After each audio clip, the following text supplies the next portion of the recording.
A solidão, ela é um dos problemas, um dos sentimentos mais terríveis que a pessoa pode ter. Às vezes, a pessoa ela se sente sozinho, que ninguém o ama, que ninguém se importa com ela, sabe, mesmo quando ela está no meio de uma multidão. Geralmente, quando se fala, antigamente, pelo menos quando se falava de solidão, se imaginava alguém que estava isolado, né, morando sozinho, longe, mas não.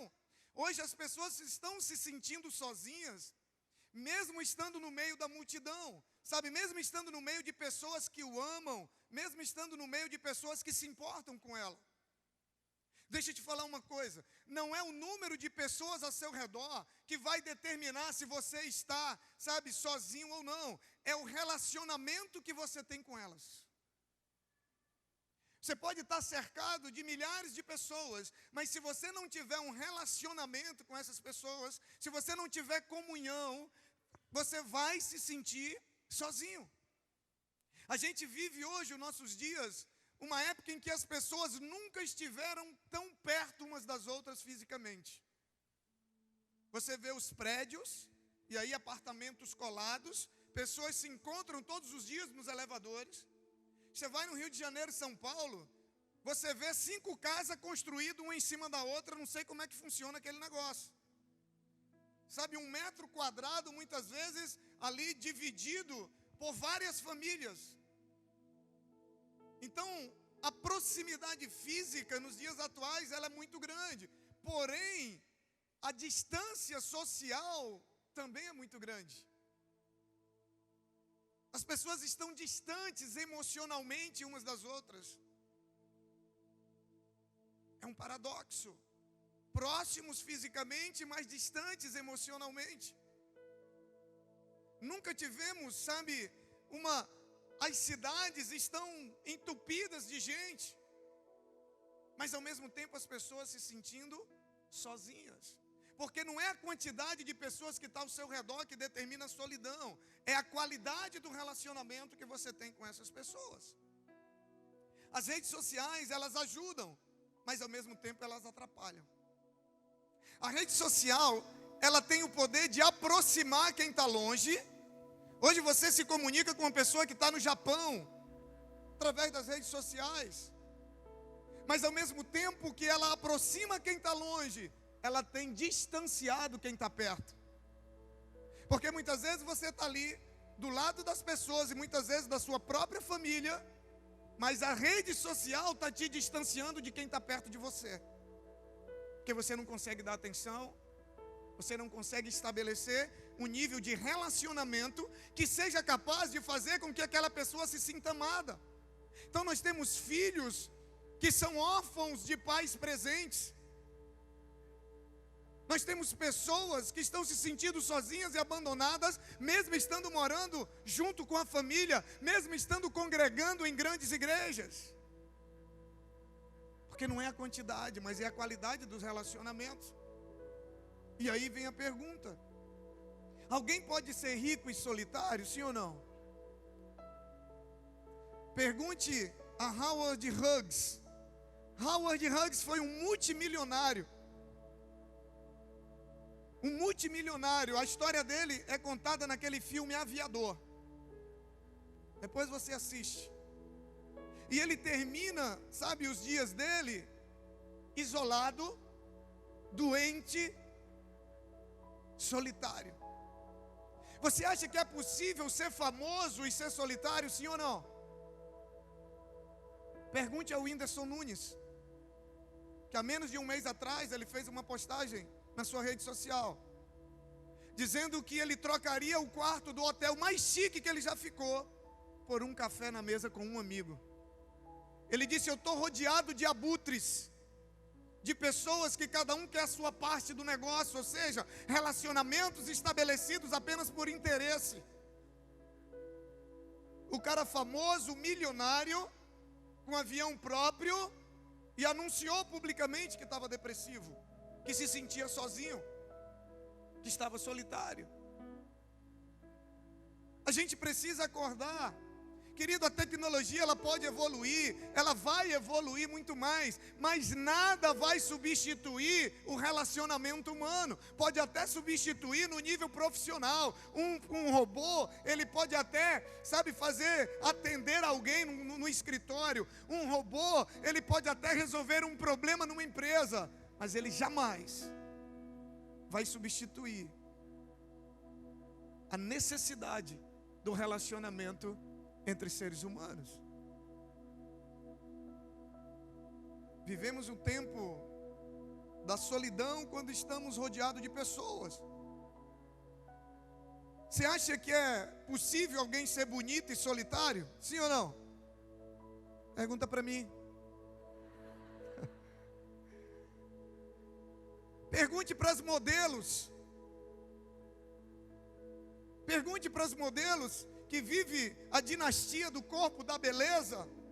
Quantos e quantos modelos que são admirados pelo mundo, rodeados de pessoas de fama, mas se sentem solitárias. Pergunte às pessoas que se casam por causa da solidão e tempos depois acabam separando porque continuaram solitárias. Porque as pessoas acham que o casamento vai resolver um problema, que na verdade não vai, que é um problema interior. Todos nós nos sentimos solitários em algum momento da vida, sim ou não? Todos nós. A questão é que uns conseguem lidar, vencer, enquanto outros acabam, se tornando reféns desse sentimento. Se sentir sozinho em alguns momentos, até em função de alguns problemas que a gente passa, é normal. Às vezes você está passando por um problema que é tão difícil, você olha e você não vê solução, você se sente sozinho, principalmente com relação a Deus, você se sente incapaz, e naquele momento você não sabe o que fazer, você olha para o lado, você vê muita gente, mas você não consegue ver ninguém que consiga te ajudar, então você se sente solitário, nem que seja por um momento. O problema é quando isso se torna algo constante. Esse é o problema. E Paulo, ele estava num desses momentos, quando ele escreveu a carta de 2 Timóteo. Paulo já era idoso, ele estava preso em Roma, prestes a morrer. E ele escreve pedindo que Timóteo fosse visitá-lo. Se a gente ler a carta toda, ele vai dizer: olha, eu estou sozinho, venha logo. Eu preciso de alguém aqui comigo. E o Paulo, ele fala de algumas questões básicas. Ele nos ensina um princípio também de como a gente lidar com a solidão, como que ela se estabelece e como que a gente pode lidar com a solidão. A solidão, ela se estabelece, primeiro, em alguns momentos de transições de vida. Geralmente, quando a gente está passando por alguma transição, a gente enfrenta a solidão quando nasce, a gente enfrenta a solidão quando a gente vai a primeira vez para a escola, né? Você vai a primeira vez para a escola, tem um monte de aluno lá, tem um monte de gente, mas parece que você está sozinho. Quando você muda de escola, por quê? Porque você não tem relacionamento com aquelas pessoas. Você ainda não tem comunhão com aquelas pessoas. E Paulo, ele estava nesse momento. Paulo, ele estava, passando pela transição final da sua vida. Paulo estava preso, idade avançada, condenado à morte. Ele sabia que a qualquer momento ele seria decapitado ou ele morreria por conta da idade. Por isso a aflição dele de que Timóteo fosse visitá-lo o mais rápido possível. Qualquer experiência de transição na nossa vida é uma experiência solitária, mas ela não pode se tornar uma experiência solitária que vai me acompanhar a vida toda. Como eu digo, quando você muda de escola, quando você muda de qualquer ambiente novo, traz essa sensação da solidão. Mas com o tempo, ela vai passar, porque você vai começar a se relacionar, você vai começar a se ambientar. O problema é que tem pessoas que no momento desse de transição, a solidão se instala e ela permanece. Uma outra causa da solidão é a separação.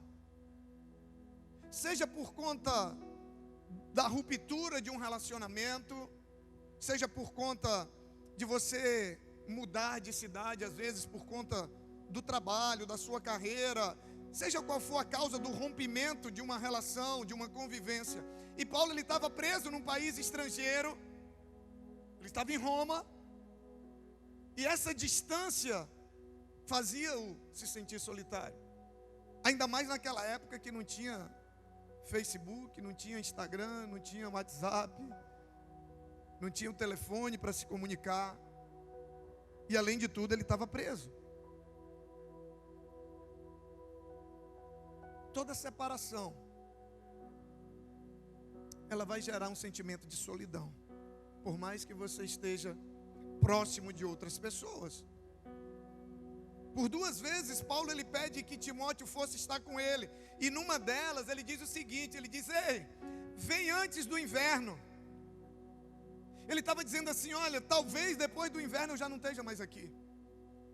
Eu preciso de você logo, sabe? Eu posso não estar mais aqui depois do inverno. E aí, no momento que eu estava preparando essa mensagem, me veio meio que um parêntese, fugi um pouco do que era a ideia original dessa mensagem. Me veio a seguinte pergunta: quem você precisa procurar? Quem você precisa estar mais perto? Quem você precisa estar mais presente? Quem você precisa dizer palavras de gratidão agora? Porque depois do inverno, pode ser que ele não esteja mais aqui. Quem que você precisa valorizar hoje? A quem que você precisa dizer que ama? Quem que você precisa estar mais perto? Nem que seja para estar presente fisicamente, nem que seja para dar um abraço. Às vezes tem pessoas perto de nós, às vezes na nossa família, que você não tem como resolver o problema da pessoa, mas você tem como estar junto. Você tem como chorar junto. Você tem como abraçar. O problema é que a gente vai deixando para depois. Paulo diz assim: ei, vem antes do inverno, porque talvez depois do inverno eu não esteja mais aqui. Pessoas estão morrendo ou tentando morrer porque estão se sentindo sozinhas, mesmo estando rodeado de pessoas. Mas pessoas que não têm atentado para o fato de que amanhã alguém que está do seu lado hoje pode não estar mais. Amanhã, talvez hoje à noite. Ah, pastor, tem gente que diz assim: ah, pastor, o senhor está amaldiçoando. Não, eu estou falando da realidade, do que pode acontecer. Às vezes a gente vive como se nós fôssemos o Senhor do tempo, sim ou não? A gente vive como se nós fôssemos o Senhor do tempo, como se nós decidíssemos o dia que nós vamos partir, o dia que os nossos entes queridos vamos partir, porque é essa a ideia que dá quando a gente vive adiando coisas que a gente sabe que precisa fazer. Quando a gente vive adiando palavras que a gente sabe que a gente precisa dizer. Quando a gente vive adiando abraços que a gente sabe que a gente precisa dar.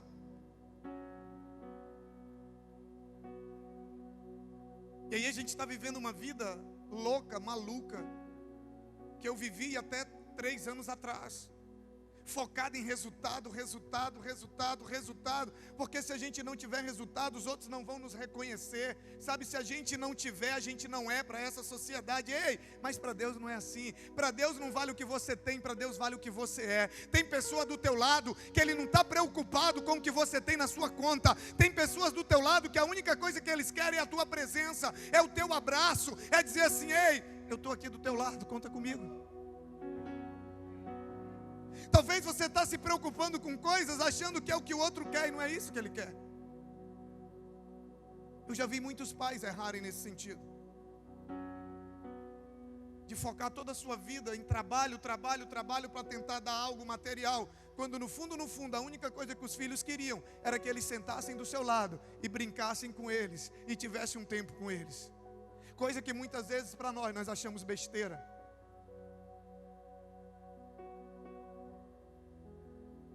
Paulo, ele estava separado, estava longe, e por isso ele se sentia também solitário. Uma outra causa da solidão é a oposição. Paulo, ele diz assim: Alexandre me fez muito mal. Nós não sabemos que tipo de mal esse tal de Alexandre fez para Paulo, a Bíblia não diz. Mas a Bíblia diz que ele tinha feito mal a Paulo.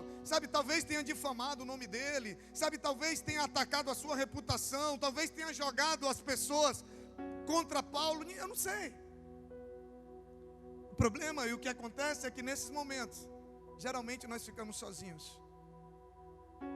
Mesmo tendo pessoas do nosso lado, sabe? Nós nos sentimos sozinhos. Lembra? Eu não sei se você viveu algo assim na escola. Quando... É muito comum, quem é professor já deve ter presenciado isso. Se junta um grupo de amigos e fica todo mundo contra o outro. Fica todo mundo contra o outro. E às vezes a gente se sente assim na nossa caminhada. Pessoas começam a falar algo que a gente não fez. E aí parece que tem momento que quanto mais você tenta se defender, só piora as coisas. Eu não sei se você já passou por isso, mas eu já passei. Quanto mais você tenta explicar, mais você se complica. É o momento que Deus diz assim: ei, o teu advogado sou eu. Ei, eu sei quem você é. Eu sei o que você fez. Você não precisa se explicar, cala. Você não está sozinho. Eu lembro de uma vez que eu vivi uma situação. E algumas pessoas saíram da igreja. E falaram muitas coisas. Daqui um mês vai estourar uma bomba na comunidade Batista Vida. Isso foi o mínimo que se falou. E eu lembro que eu me senti sozinho. Eu digo: Senhor, e agora? E eu tentei conversar com algumas pessoas, mas quanto mais eu falava, mais piorava a situação. E a gente quer resolver, e é um momento que Deus quer que a gente pare e confie nele. E eu parei. Um ano depois, essas pessoas me procuraram para pedir perdão e para dizer: pastor, a gente estava errado. A gente sabia que isso não era verdade. Mas naquele momento, sabe, a oposição faz você se sentir sozinho, porque você fica incapaz de resolver, e a gente quer resolver do nosso jeito.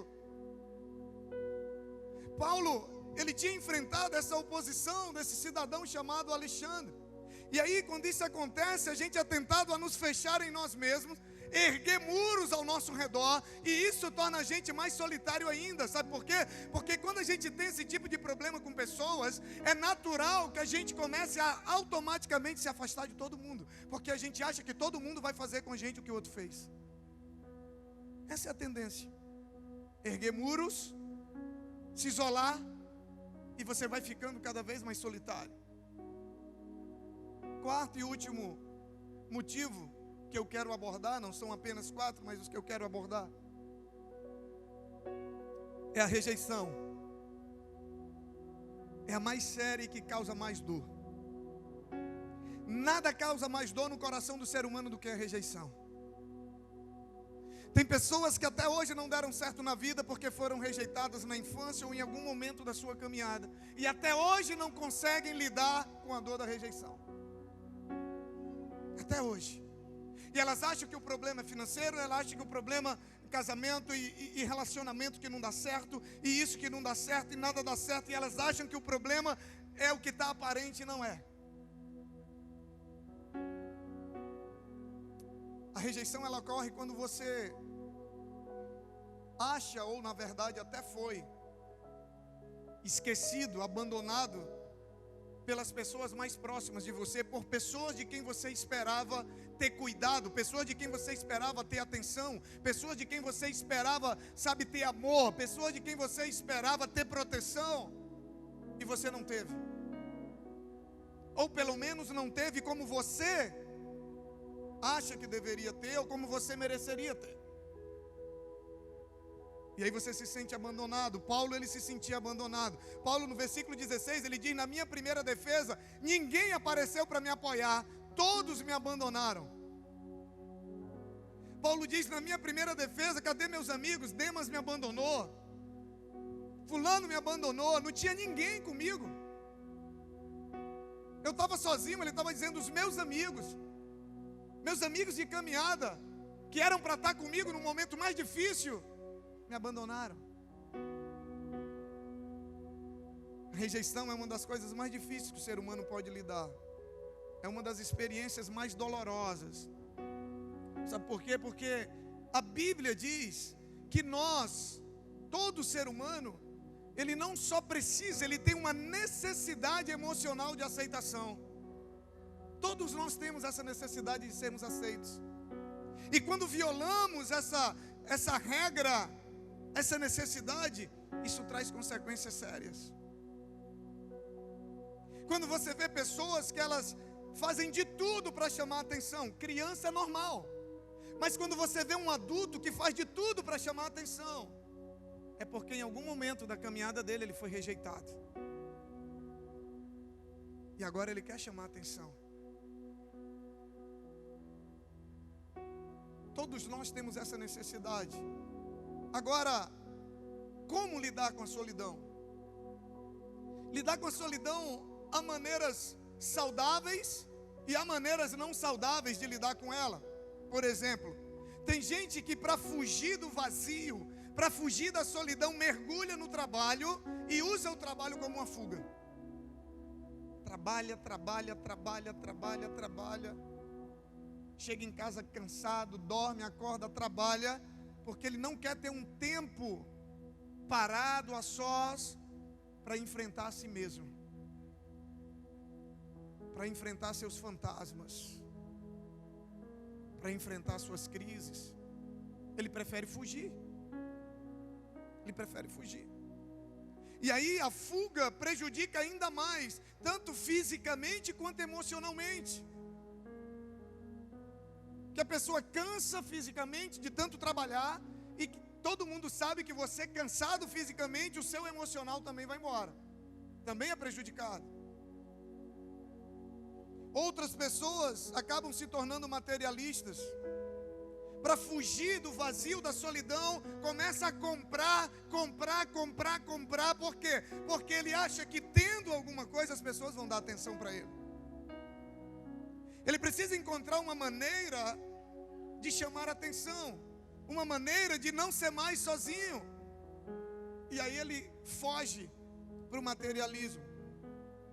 Outros acabam entrando em relacionamentos doentios, onde há um nível de dependência, uma carência, que não vai ter relacionamento que se sustente. Porque deixa eu te falar uma coisa, é humanamente impossível você suprir o nível de atenção que uma pessoa doente requer. Por mais que você dê, nunca vai ser suficiente, enquanto ela não for curada.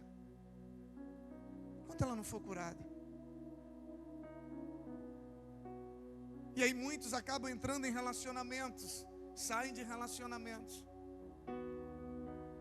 Paulo, ele faz algo para combater a solidão que nos ensina muito nos dias de hoje ainda.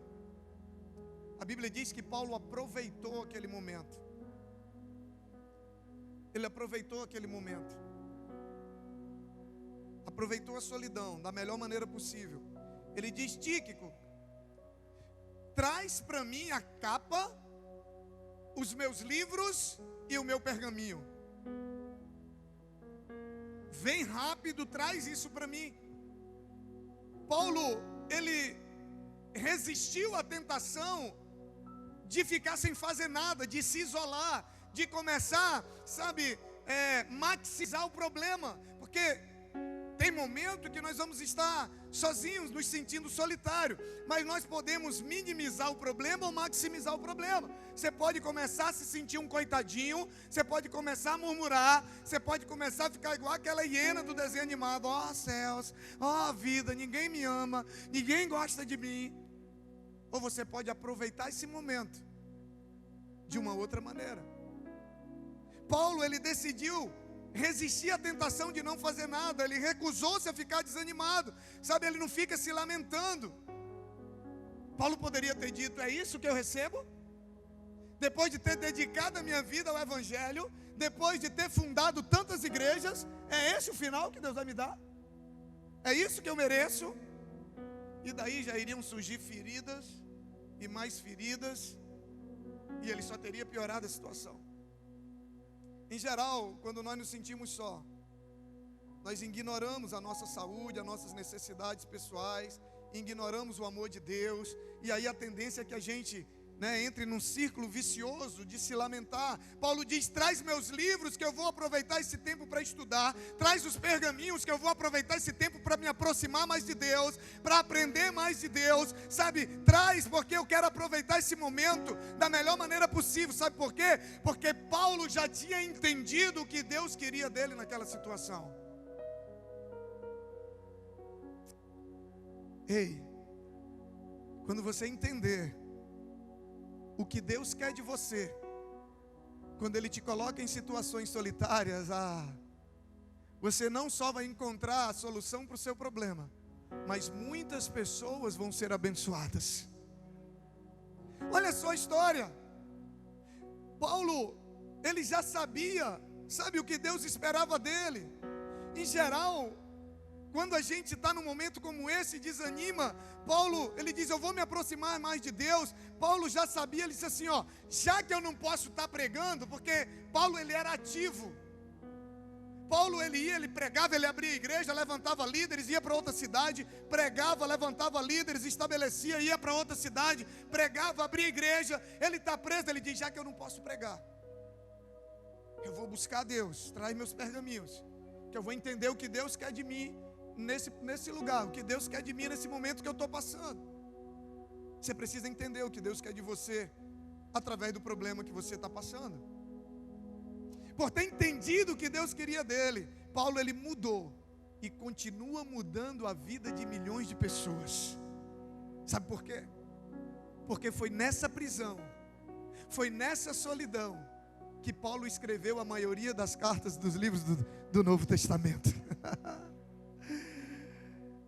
Ei, a Bíblia diz que todas as coisas cooperam para o bem daqueles que o amam. Quem ama Deus aqui nesse lugar? E você ama mesmo? Então você pode ter certeza de uma coisa: tudo aquilo que Deus permite na sua vida, Ele tem um propósito. E esse propósito não envolve só você. Deixa eu te dizer uma coisa: quando aquilo que Deus tem para te dar, quando aquilo que Deus tem para fazer na sua vida, quando algo acontece que envolve só você, não é da parte de Deus. Porque tudo que Deus faz na minha vida e na sua vida tem um propósito de abençoar muitas outras pessoas. O propósito de Deus nunca é solitário, o propósito de Deus nunca é individual. Deus sabia que a única maneira dele parar Paulo, para Paulo escrever as cartas e salvar milhões de pessoas, era botando ele na prisão. Ei, o que você está passando, você ainda não entendeu. Mas na hora que você entender o propósito, muitas e muitas vidas vão ser abençoadas através do que Deus vai fazer em ti e através de ti. Talvez o que você está passando é a única maneira que Deus encontrou para fazer o que Ele precisa fazer na tua vida. Talvez o que você está passando é a única maneira que Deus encontrou para te ensinar o que você precisa aprender. Eu lembro que a minha esposa pregou aqui no último culto de mulheres, que ela disse: Deus, deserto também é lugar de amor. Deus nos leva ao deserto para nos falar de amor. Deus nos leva ao deserto para nos ensinar. Deus nos leva muitas vezes à solidão porque Ele quer falar algo somente comigo e com você. Deus nos leva a passar por momentos difíceis muitas vezes porque Ele quer fazer algo na nossa vida que tem a ver com o que Ele tem preparado para nós mais na frente. O que Deus queria fazer e o que Deus queria que Paulo fizesse, Ele só ia conseguir com ele preso. Só porque Paulo foi preso, nós temos o que nós temos hoje do Novo Testamento. Só porque Paulo foi preso, nós temos o livro de Romanos, que é fantástico. Só porque Paulo foi preso, nós temos as cartas paulinas, que são fantásticas. Só porque ele foi preso. Ei, deixa eu te falar uma coisa: tem coisa que só vai acontecer na tua vida por causa do que você está passando. Aquilo que você pensa que é para te destruir, é para te fortalecer, é para te preparar para coisas ainda maiores.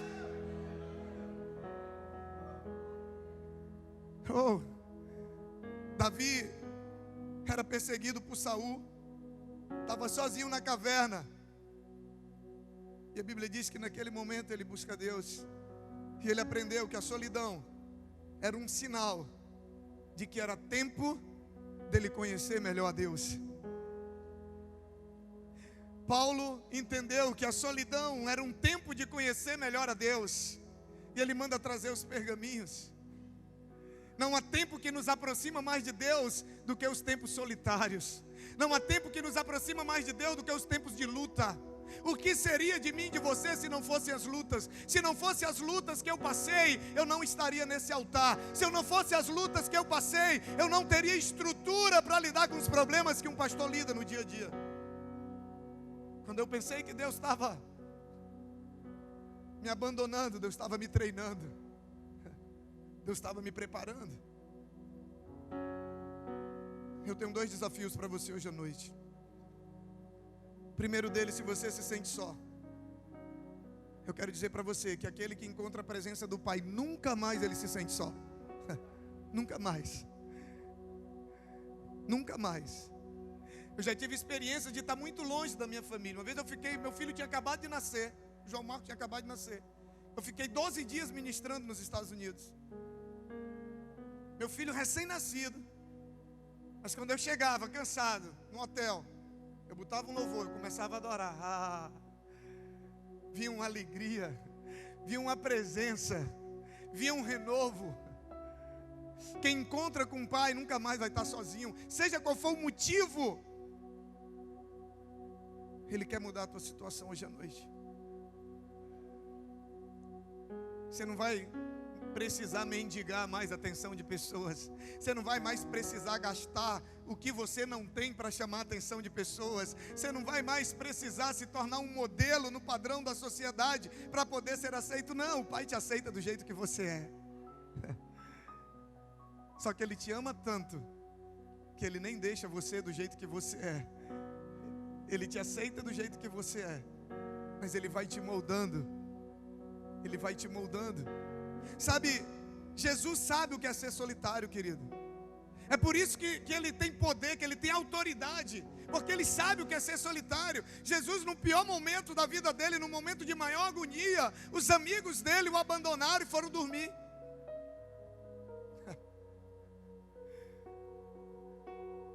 Os discípulos fugiram quando os soldados chegaram. Não ficou um. Pedro negou ele 3 vezes. Jesus sabe o que é se sentir solitário. É por isso que Ele diz: eu conheço a tua dor. Não tem nada que eu e você passemos nessa vida que Jesus não tenha passado. A única coisa que Ele não enfrentou foi o pecado. Mas todas as outras coisas Ele veio como homem, viveu como homem, para nos entender como homem, como ser humano. Ele conhece, Ele sabe quanto dói. Só que Ele não sabe só o quanto dói, Ele sabe como curar a dor, amém? Ele está aqui hoje à noite. Ele diz: eu entendo, eu me importo com você. Ou talvez seja para você não se sentir mais sozinho. Talvez o que Deus quer de você hoje à noite é que você entenda o que Ele quer de você com esse problema. Quando Paulo entendeu que o que ele queria era que ele escrevesse as cartas, Paulo escreveu as cartas. Deixa eu te falar uma coisa para encerrar. A Bíblia diz que deserto é escola, sim ou não? Você só fica na escola a vida inteira se você não aprender a lição. Só vive no deserto, só mora no deserto quem não aprende a lição. Deserto é lugar de aprendizado. Deserto é lugar de solidão. Moisés ficou no deserto 40 anos para aprender. Deus leva o povo 40 anos no deserto. Deus poderia ter levado o povo em direção a Canaã, pelo lugar mais próximo. Preguei recentemente sobre isso, mas a Bíblia diz que Deus não levou. A Bíblia diz que Deus levou ele pelo lugar mais distante. Por quê? Porque Deus queria ensinar algumas lições para o povo no deserto. E quando a gente aprende a lição, a gente sai. Deus está querendo te ensinar algo com tudo que você tem vivido. Você só precisa fazer como Paulo. Paulo diz: traz os pergaminhos que eu quero me aproximar mais de Deus, para saber o que Ele quer de mim.